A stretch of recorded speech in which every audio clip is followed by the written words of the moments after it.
important contributions made every day by women. My name is Greg Ramon, and I'm the Chief Executive Officer of the Little Rock Water Reclamation Authority. And you say, so what does the Little Rock Water Reclamation Authority do? Well, our job is to collect all the water used in the city of Little Rock that leaves places like your homes, schools, when you flush the toilet, when you take a bath, or you help your parents with your washing of dishes. That used water travels through pipes you can't see, they're underground. When it reaches the treatment plant, it receives the biology and disinfection necessary. It is then discharged into the Arkansas River. The water that we release into the river is multiple times cleaner than the water that's already in the river. In a sense, we have just recycled water. And by the way, the fish do thank us for that. Now, there's a lot of things that have to go into this, much more than what I've just described. We have about 220 employees that make this happen, including a number of tremendous women that help us get this done with technical jobs that are part of the STEM field. So why are we here?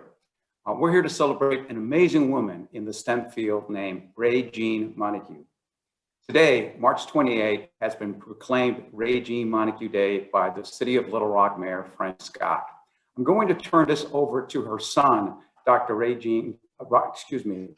David Montague, who will talk about this incredible trailblazer. His mother, Dr. Raye Jean Montague. David? Well, before David gets started, my name is Garbo Hearn, and I am the Director of Pyramid Art Books and Custom Framing and Hearn Fine Art in Little Rock. We're located in the Dunbar Historic Neighborhood, and our focus is Black culture through literacy and fine art. And thank you, Greg Ramon and the Little Rock Water Reclamation Authority for co-hosting this most special event. As he said, we are here to celebrate Raye Jean Jordan Montague Day.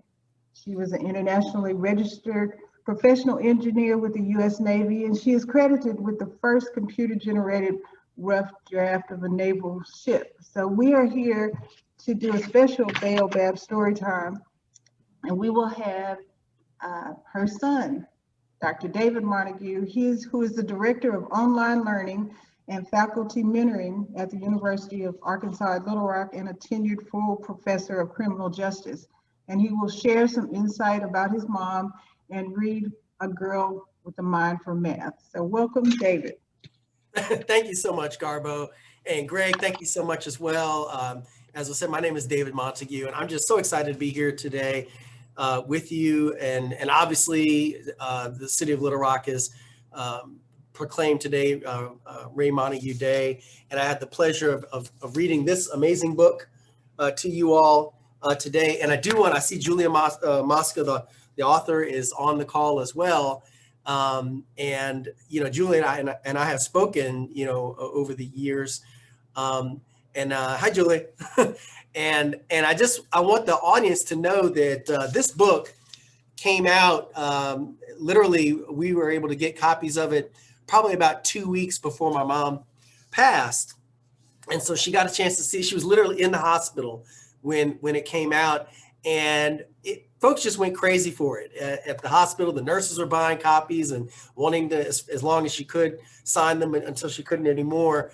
But it's just, and I think the importance of events like this is that, when my mother was a child, and I'm going to show some pictures, girls and women were not encouraged to go into what were considered non-traditional careers. But my mother was raised to believe there was no such thing as men's work or women's work. There was just work. And so for her to be able to live long enough to see actual programming like the Water Reclamation Authority does, and encouraging and valuing women in the workplace, doing all types of valuable work, and have children's programming that encourages kids to go into STEM fields. She was so happy to be able to see that happen. So Julia, this really is helping a lot of people. And I just wanted to acknowledge you for that before, and I didn't know if you were going to say anything. Oh, good. No, I was just here spying. I didn't even know if you realized I was here, but I'm so excited to meet you. And I think that you had told me, or someone had told me, that when she was in the hospital, that the nurses would come in and they were just so astounded, like, oh my gosh, this is you. And just to be part of that and to have your mom get that recognition, and I hope that brought her lots of joy, and she deserved every bit of it. And if I'm telling the truth, the interview with your mom out of the 4 books that I wrote was my favorite. And we were on the phone for over 2 hours. I could have stayed on all day. She was just such an inspiration. So I'm just happy to meet you and so excited to be here. Well, thank you. And Garbo, is it appropriate for me to just start showing some of my slides now? Yes, go ahead. Okay, so, I'm going to read the children's book, but I was asked to kind of go through a little bit of background about my mother, just kind of, it's not retelling the story that's in the children's book I'm going to read, but it kind of gives a little bit of breadth. And so if you'll allow me to share screen real quick, I'll do just that. All right, can you see that okay? Yes. Okay, so obviously we're here to learn and read The Girl with a Mind for Math. But, my mother was a child of the Jim Crow South. This is her as a little child in Arkansas with her dog Bumpty. And she was involved and encouraged to get lots of exposure to different types of activities. And this is her with the Debonettes, which was a social club in Arkansas that get a chance to experience things. And this is her graduating college in 1956. This is her yearbook from 1956.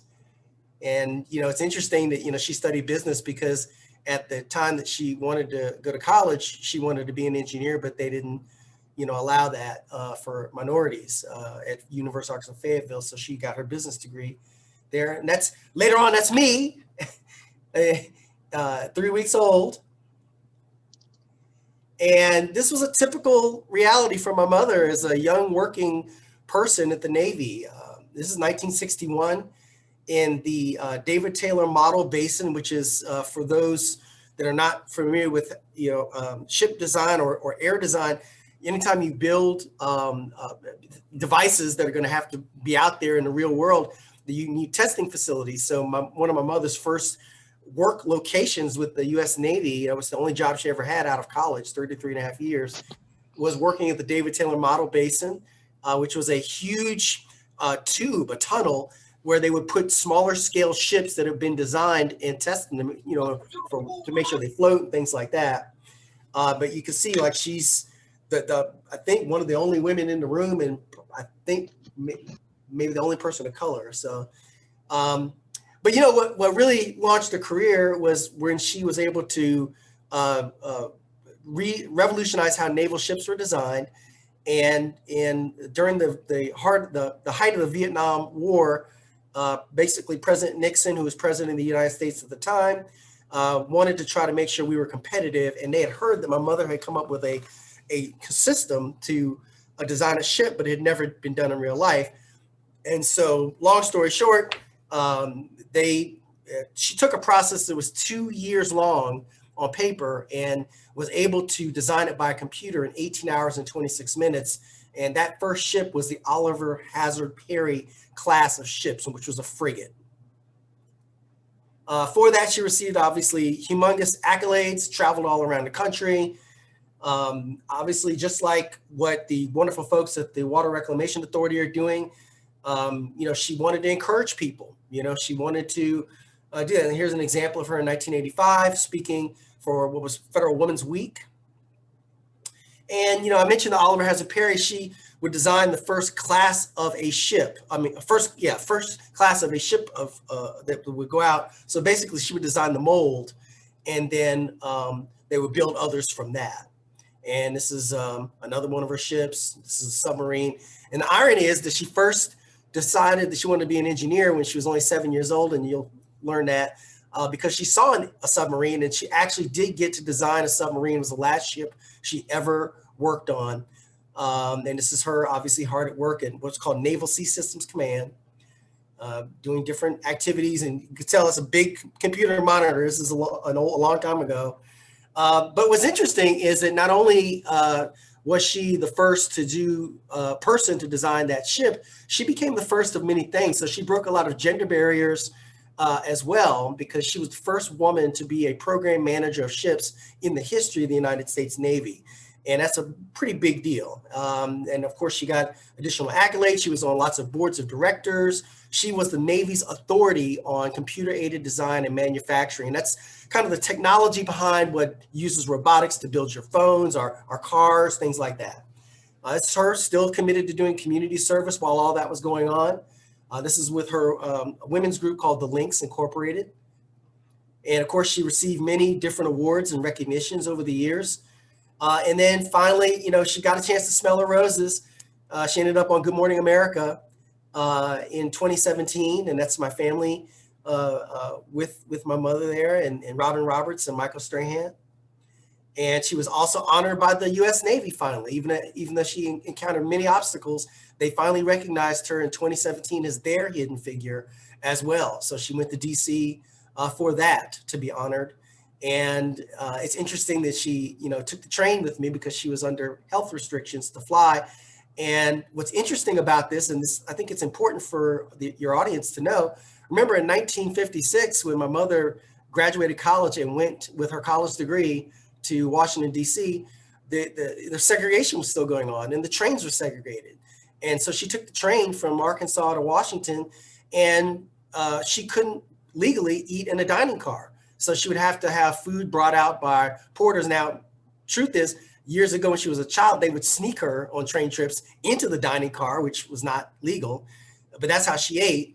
So this trip, 61 years later, after she first went to Washington, and while she's being honored by the Navy, and you're seeing a picture of the first time she was ever able to legally eat in a dining car on a train. And I got to take that picture. She was so committed to community service all the way through her life. Even in retirement, she's speaking at the FBI, going to different kids groups, schools, libraries, speaking to kids everywhere, And eventually, the Arkansas Science Olympiad created the Raye Montague Trophy for middle schoolers and high schoolers studying STEM. And she was alive to be able to hand out the very first Raye Montague Trophy in 2018. And then she was recognized with an honorary doctorate degree in 2018 as well by University of Arkansas Pine Bluff. And, she believed in being stylish and going out there. She was a real person. And, but she just enjoyed, finally, seeing STEM be recognized. This is her at a STEM event being recognized as a pioneer of STEM. But you can tell she liked to party and have a good time. So she traveled. This is her being inducted into the Arkansas Black Hall of Fame. And finally, it led to myself and my co-author, Paige Bowers, completing a project that she wanted before to happen in her lifetime, which was to create a book about her career, but more importantly, her life as an inspiration to others. So with that, I'm going to stop the share screen. But I think that gives some background as to who she was. Awesome. You ready to read The Girl with the Mind for Math? I am. All righty. So let me cue it up on the screen. The Girl with a Mind for Math. And you just let me know when you're ready to get started. Okay, I'm ready. The Girl with a Mind for Math. The Story of Raye Montague. Oh, can you go back? Written by Julia Finley Mosca and illustrated by Daniel Riley. Next.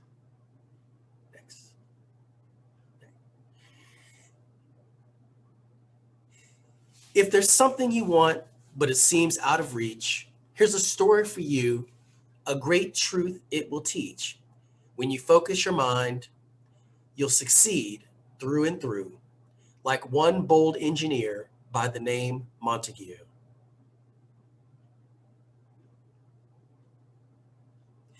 In a state we call Arkansas, one winter day, a baby was welcomed, a girl they called Raye.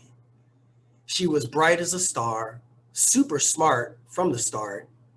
She was headstrong, this child, and not faint of heart. Yes, this girl had potential. Her granddad was proud. He told her, "Work hard, you'll stand out from the crowd." Then something she cherished, when Raye was just 7, he took her to see her first ship. It was heaven. A real submarine? Her eyes opened wide. "Who made it?" she asked as they followed the guide. "Engineers," said the man, giving Raye's head a pat. "But my dear, you don't need to know all about that." At the time, the man's insult went over her head. "No, you can't," were the words he had meant but not said. Engineering, thought Raye, and her life's dream began. Except most people laughed when she told them her plan. "Stay strong," said her mom. "Use your brains. You'll be fine. There will always be people who pay you no mind. Just because you're a girl and because you are Black, don't let them or the state of your school hold you back." You see, schools in those days were what's called segregated. The Black and white students were kept separated. "That's wrong," you exclaim.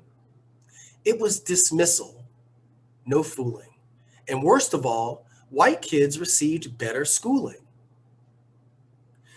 But Raye studied hard. She had grit, taught herself. She was gifted in math and read books by the shelf. When the time came for college, she knew what to choose. She learned to build boats, but she got some bad news. "Engineering's not taught to Black students," they said. Her heart hit the floor. "I'll take business instead." She'd learn what she could, and she'd learn the rest later. Their rules were unjust, but that school wouldn't break her. Raye finished with honors. Oh boy, what a smarty. She said her farewells. There was no time to party. "I'm off to a place filled with history's greats, the capital city of all 50 states. Now, finding a job. It turned out that took time. She looked and she looked. Raye was not one to whine. Then it must have been fate. At least that's what it seems. She was hired to type where they built submarines. The Navy, that's right. Oh, but hold all your cheers. Ship designing was only for trained engineers. So she watched as they worked, and she learned every task, even studied computers by night in a class. Then her big break arrived. The whole staff got the flu. Raye did all of her work and the engineers too. Her boss was in shock. How? He exploded. From memory, said Raye, and with that, got promoted. Life should have been swell, yet that wasn't the case. Her boss treated her poorly because of her race. Many people like him tried to make her feel small. Raye just held her head high, and she outworked them all. What next? From the White House, there came a command. The president ordered a ship. Make it grand. And quickly, he added. Well, that didn't fly. All those plans would take engineers months to supply. Here's the thing about that. When designing a boat, there are thousands of measurements one needs to note. All those numbers take math, and that takes some time. But Raye had been working on something sublime. She took a deep breath. I can solve this, she said. I've come up with a system to do it instead. It'll draw the plans faster. She told them, don't fret. I'll design the first ship by computer. No sweat. How long do you think that might take? What's your guess? Would it take her a month, maybe weeks for success? Well, it took calculations and tons of caffeine, but Raye finished in hours, just over 18. Her program, it worked. All the blueprints were done. The ship was constructed. The engineers, stunned. You did it, they cheered. And her boss had to say that her quick mind for math had in fact saved the day. The end? No, not quite. When Raye's ship was unveiled, only white men could go, and Raye's invite, not mailed. So what? You heard right, no invite. Abhorrible. In fact, some might say it was downright deplorable. Yet Raye kept her cool, gave her best every day, and in time all her skills were applauded. Hooray! People learned of her work. Who's this Raye? They demanded. When they met her, they stared. They expected a man. Yes, that happened a lot. Many could not believe that a woman of color did all she'd achieved. Some even thought Raye was a maid. Sad, but true. When they ordered a drink, she'd say, bring me one too. All her humor and wit served her well through the years as she battled the hard times with laughs and not tears. And that boss in the Navy who'd been so unkind made Raye the first woman to lead ship design. More honors would follow. Her fame picked up steam, and finally, at last, she accomplished her dream, that title she'd worked for, an engineer. Score! Now the world knows her feats. She is hidden no more. So the lesson to all is don't ever give in. Take a chance, rock the boat. If it sinks, you can swim. When a storm comes your way, hold your course and don't stress. Never quit, and like Raye, propel straight to success. Dear reader, if you have a dream like I did, study hard and stay focused. Always remember that just because someone says you can't, that doesn't have to stop you. You might have to go in a different direction, and it might take you a little longer, but you can achieve your dreams. Raye Montague.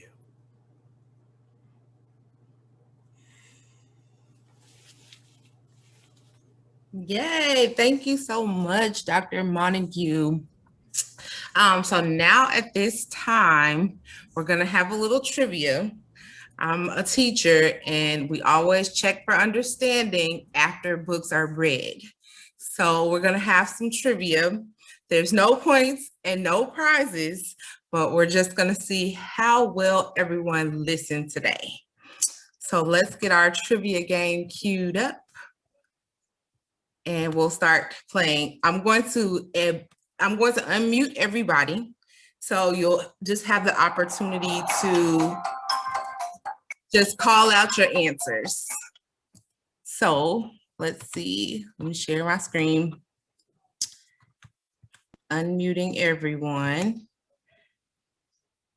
And we'll share our trivia today. Okay. So the first question is, where was Rey born? Here's our topics. Alabama, Alaska. I think everybody's got it. Arkansas. Excellent. Awesome. All right, next question. In what season was Rey born? Winter. Winter. Winter. Yes, we got good answers. Great. Alrighty. And the next question is, complete the sentence. Blank is when Black and white children go to different schools because of the color of their skin. Segregation. Okay, a lot of smart kids on the call today. Awesome. I said that too. Our next question is, who took Rey to see her first ship? Her granddad. Her grandfather. Her grandfather. Awesome. And then when Rey wanted to pursue engineering, but was told it was not for Black students, what major did she pursue? Business. Business. Yay. All right. What type of job was Rey hired to do at the Navy? Design ship. Engineering. Her very first job was typing. The next question is, how did Rey get her big break at the Navy? The whole staff got the flu. And the whole staff got the flu. Yep. Staff got the flu. Awesome. All right. What person in the White House ordered the ship Rey designed? The president. The president. All righty. Next question is, how long did it take Rey to design the first ship? 18 hours. 18 hours. Excellent. All right. What tool did Rey use to design the ship? That's supposed to say ship. Computer. Awesome. Let's see. Who made Rey the first woman to lead ship design? Was it her mom? Her boss. Her boss. Thanks for playing. Everybody was listening. I'm so proud. Oh my God, I love it. We have time for Q&A. So if anyone has a question, Oh. please put it in the chat box and we will have David answer them. Or if you just like to ask your question, everyone is unmuted. You have the power to unmute. So if you have any questions, please ask while you have the author here.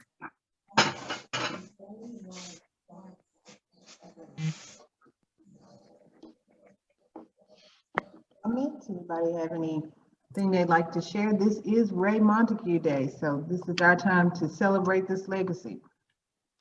I do want to say we're super excited to have Dave Montague not only talk about the things that he remembers from growing up with his mom, but really the story that she has. And it's the story that kids should really take heart to, because this is just an amazing thing.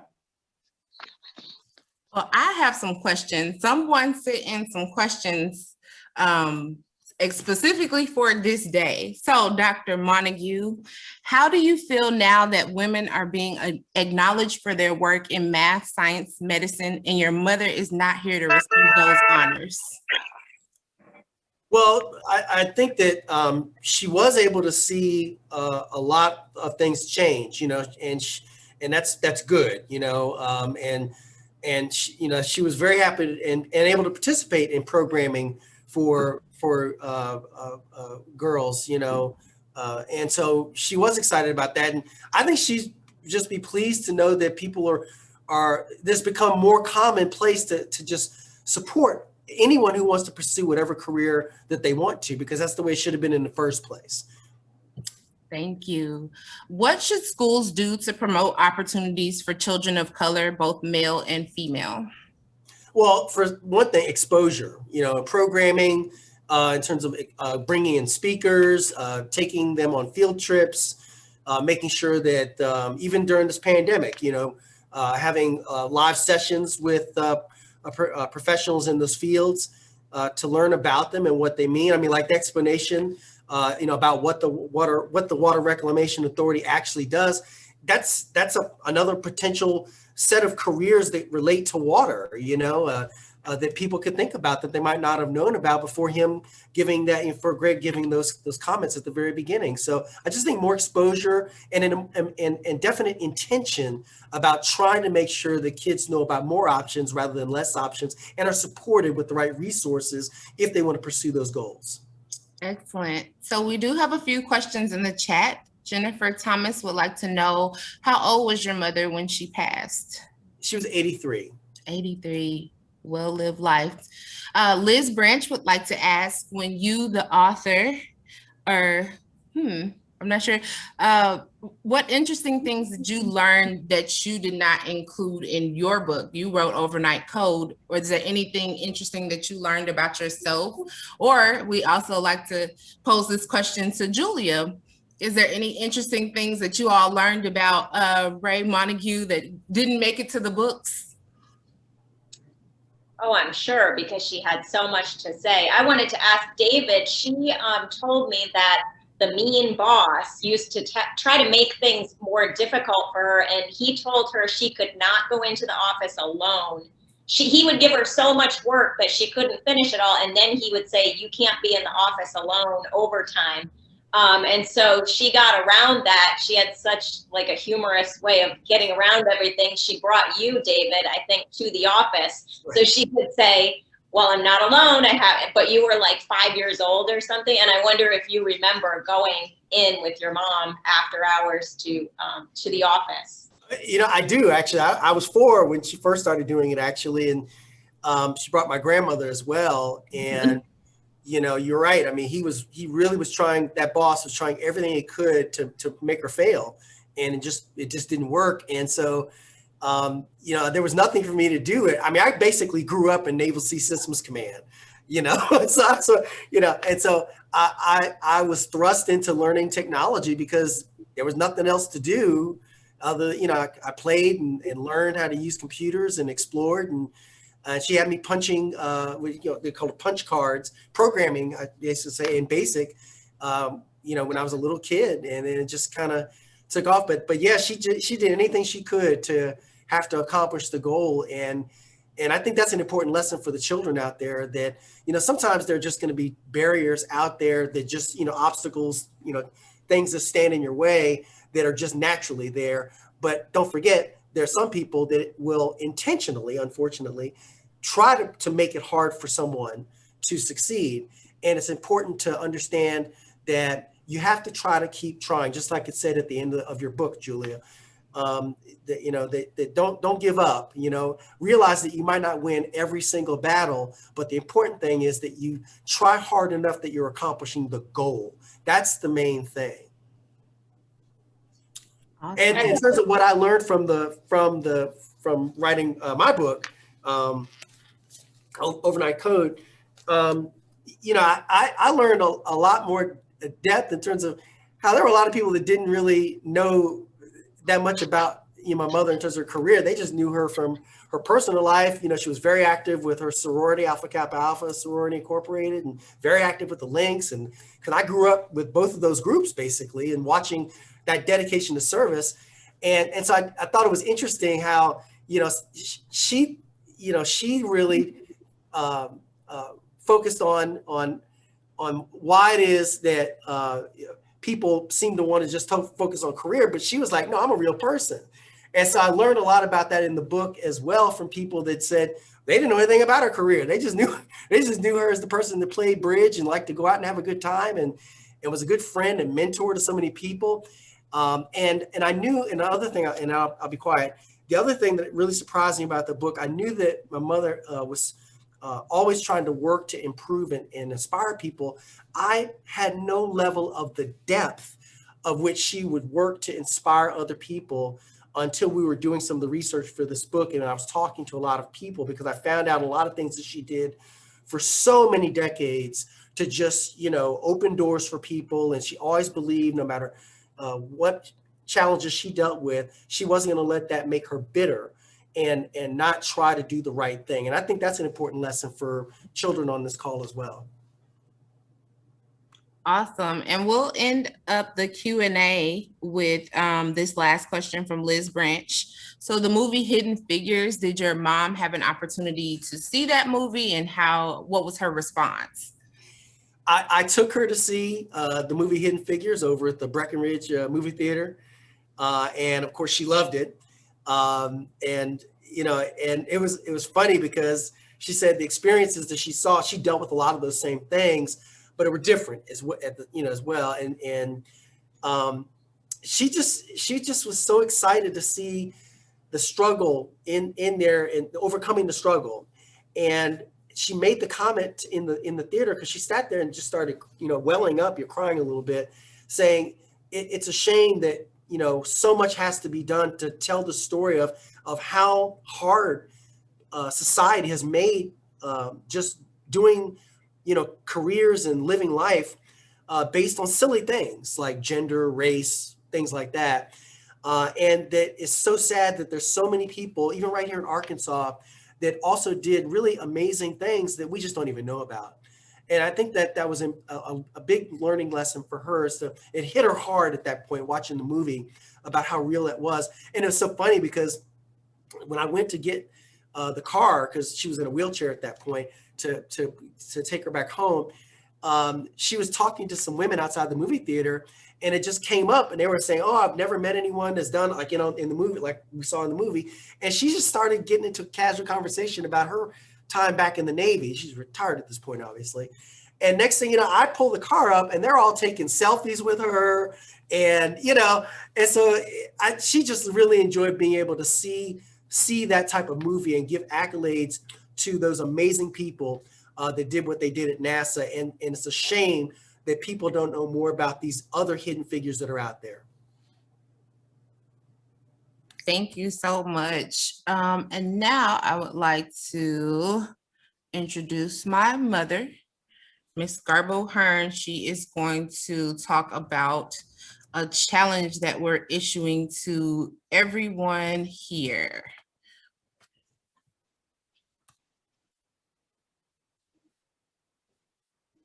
Are you there? Okay. You muted yourself. Unmute. Okay.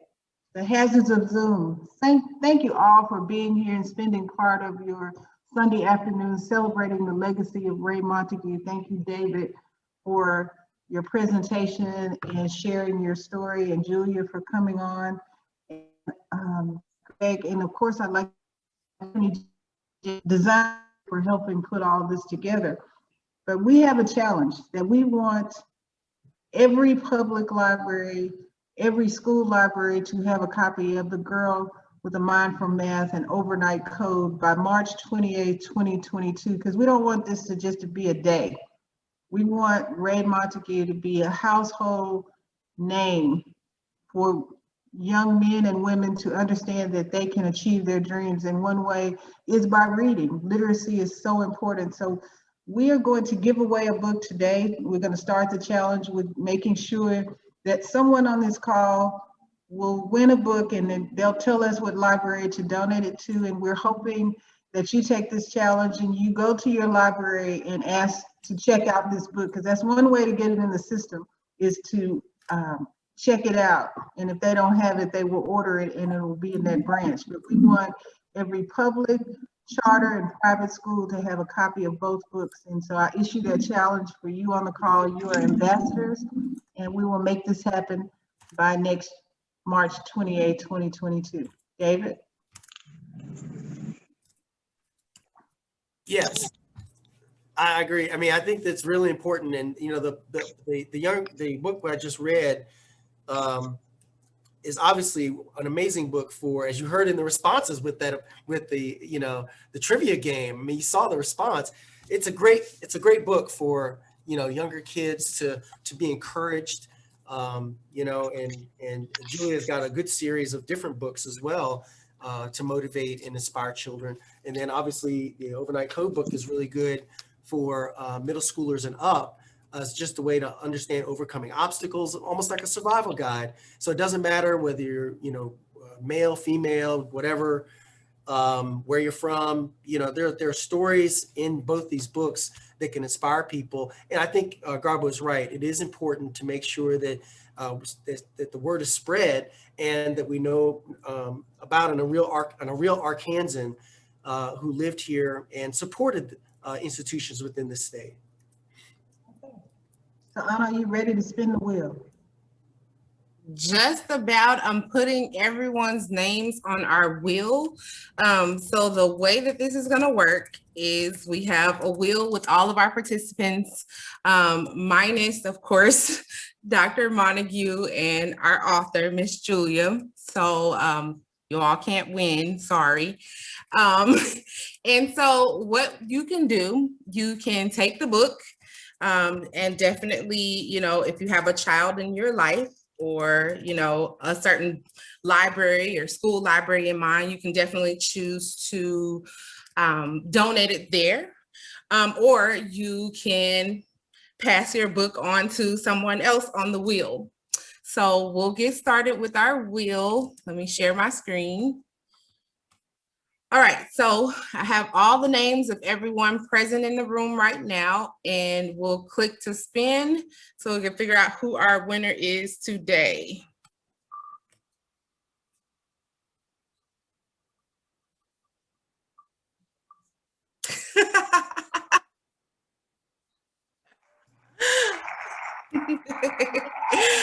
So, funny enough, our winner today is Miss Maria Hoskins. I don't know if she wants to unmute and introduce herself. Yes. So I thought that was funny. Hold on. I'm sitting here. Just can you hear me? Yes. Yes. Okay. I'm really laughing to myself. Like I never win anything. Okay. Do you have a Dodge van out there? Oh yes. Okay. Thank you. Sorry. And thank you. Yes, and I am so happy and thrilled to win the book. I love Miss Montague. She was wonderful, but because I have a book, I have already purchased my book. I just want David to sign it for me. And I will let him give that book, Anna, spin and see if you can get someone who doesn't have a book. Because I'll buy a couple more books on my own and I will donate those books to some children. So I want somebody else. Try again. I have one. Okay. We'll spin again. So Liz Branch did ask if we purchase books, how do we connect the books with the public or school library? And I'll let Garbo answer that. Okay, so we are a bookstore and we will make sure that if you don't have a particular library that you want the book delivered to, we will pick a library for you. We have a list of all the public schools in the Central Arkansas area, in North Little Rock School District, and Pulaski County.